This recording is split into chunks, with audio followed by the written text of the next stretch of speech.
Hello everyone. In this class, we shall discuss the third chapter of Civics, exercise and question answer. So let's start.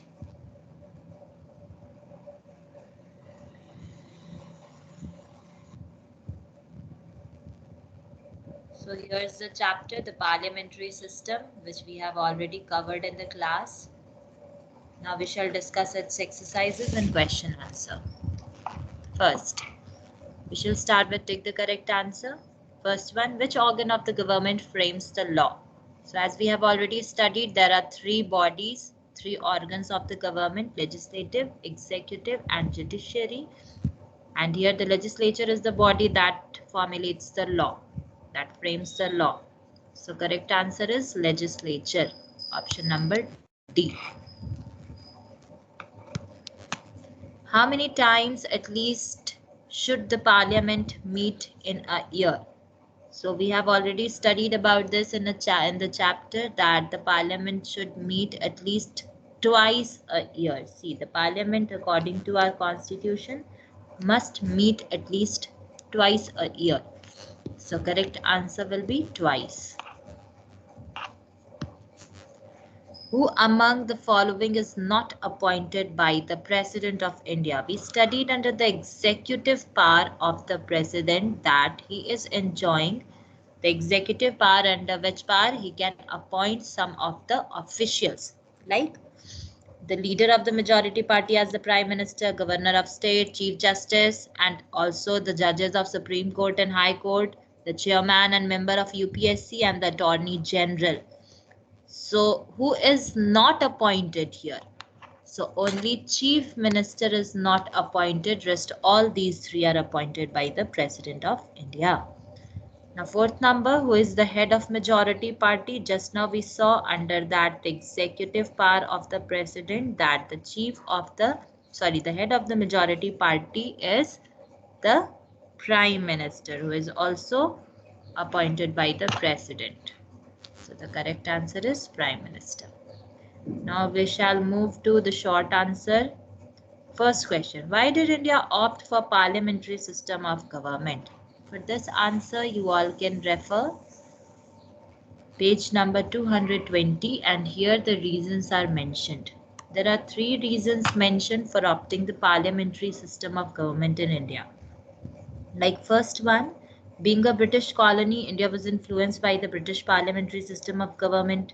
Second, to give equal representation to the multiple religious and linguistic groups so that they could elect their representative. And the third one, the executive being responsible to the parliament reduces the chance of dictatorship. So this is why India chose the parliamentary system of government, because of these following reasons. And as this is a short answer, so you can write any of the point. Okay, no need to go for a long answer. You can write any of the points. So this is answer for B1. Now second question is describe the composition of the Rajya Sabha. So we shall come to page number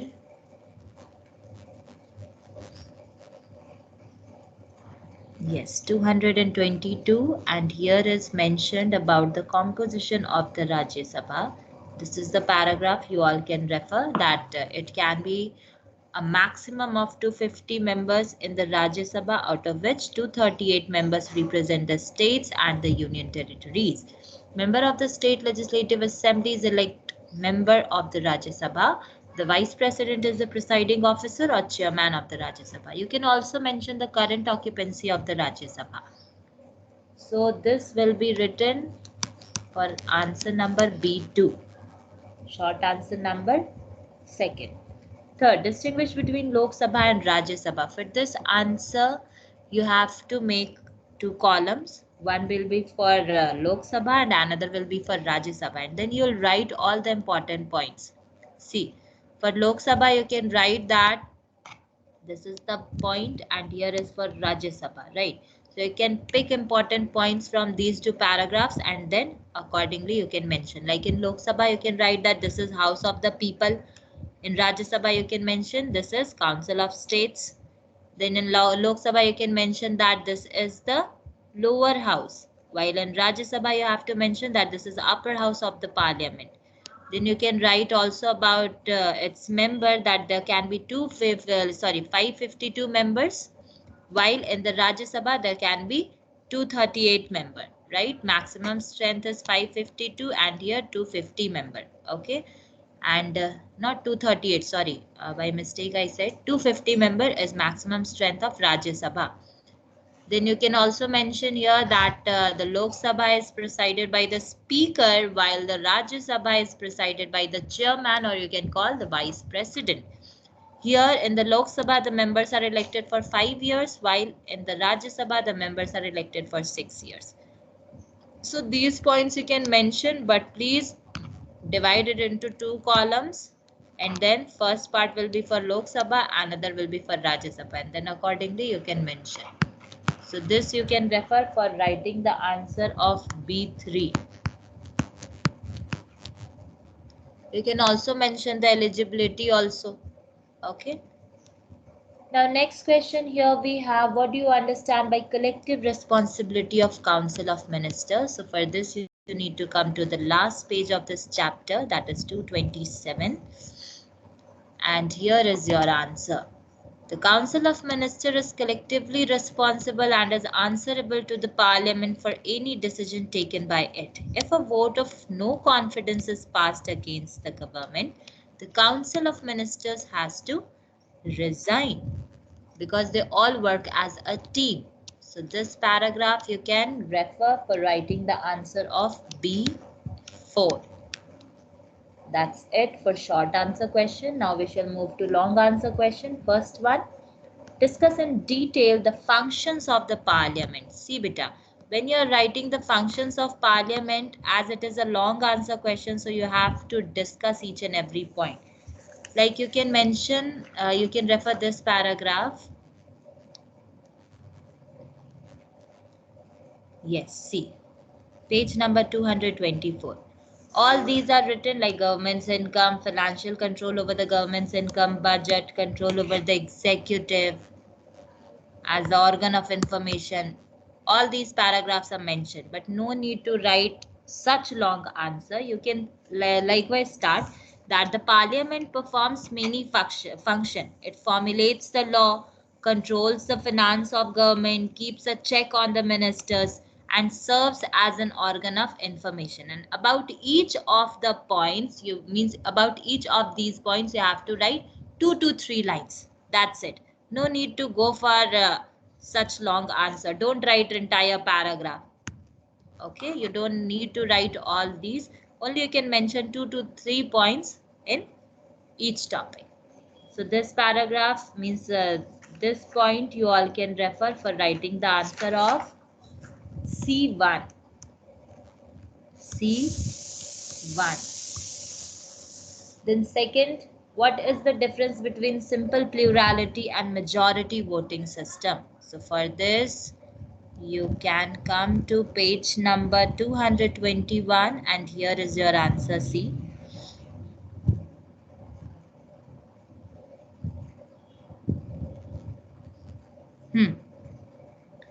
Elections in India follow the first past the post-electoral system, which is also called simple plurality. In this voting system, a single winner is chosen as a given in a given constituency by virtue of her or his getting more votes than any other individual representative. That is all about simple plurality. However, in a majority voting system, the person or the party that receives more than half of the total votes cast is declared the winner. So you can refer this paragraph for writing the answer C2. That's all for long answer question number 2. Now comes define constituency, session, question hour, 0 hour and precedence rule.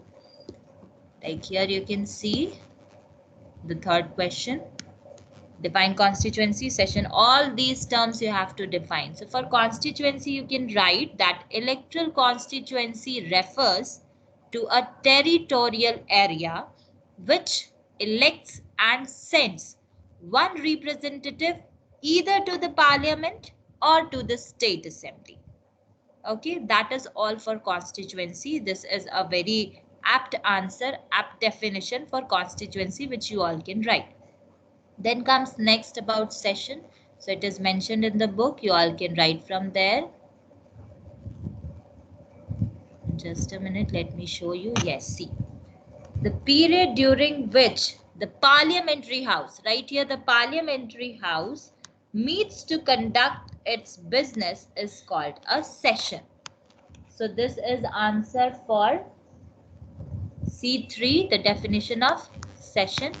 Then after the next one is question hour and 0 hour. So for this you all can come here on page number 224 and here is written like the question hour takes place under the session of the parliament during which the member of the parliament can raise the question to the ministers about the policies and programs of the government. See here it is written also. So please don't copy down the point exactly. You can write it in your own language. I am telling you the point so that you can refer it if you need any help. So here it is all about question hour. Then about 0 hour, you'll again write that this is also an hour under the parliamentary session which immediately starts after the question hour where the members can raise issues of public interest. That is all about the 0 hour. So this point and this point you all can refer for writing the answer of question hour and 0 hour which is given in C3. Okay. Then last one left is precedence rule. So for this you all can refer this line. Here it is written. When a state faces the breakdown of constitutional machinery, the president takes over the rule of the state, and this is only known as the precedent rule.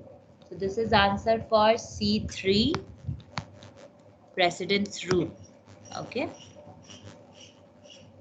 This paragraph you will write.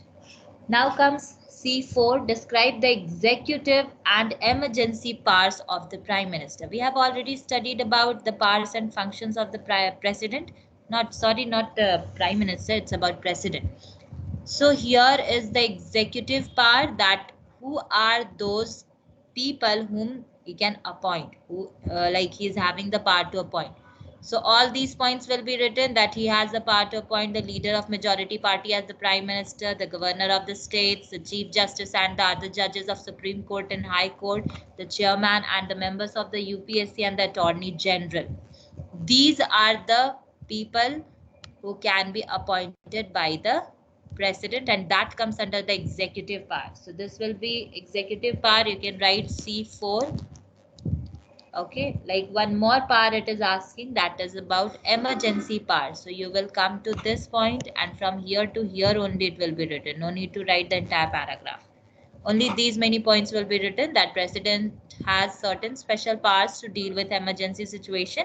He can impose emergency in case of an external aggression or an armed rebellion, if the constitutional machinery of a state breaks down, and if there is a threat to the financial stability of the country. I also told you about the number of articles, so that you can mention under while writing this answer. So this will also be written under C4.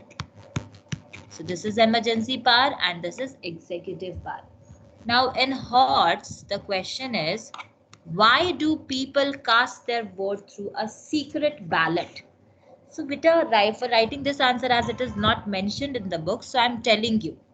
You listen to the answer very carefully and then you can write accordingly. See, like we are living under the democracy, so here people can exercise their freedom of choice to elect their representatives without any interference, right? And for this, they require, this situation require that nobody should know in whose favor a voter has cast his or her vote. Because here we cast our confidential vote, correct? So it should remain a secret even after the voting. And this kind of privacy can only be guaranteed when we cast our vote through a secret ballot. Okay, only a secret ballot can guarantee this freedom and privacy to the voters. This is why we can say that secret ballot is also an essential feature of democratic election. So this is the basic reason that why people cast their vote through a secret ballot. Now, as per what I have told, all the important points which I have told just now, according to that only you can prepare your answer. And sixth number is not very important. If you want to do, you can do. Otherwise, let it be. So with this, we have completed the exercises and question answer. Everybody kindly do it in your fair notebook. And then you can send me on my WhatsApp for correction. So thank you everyone.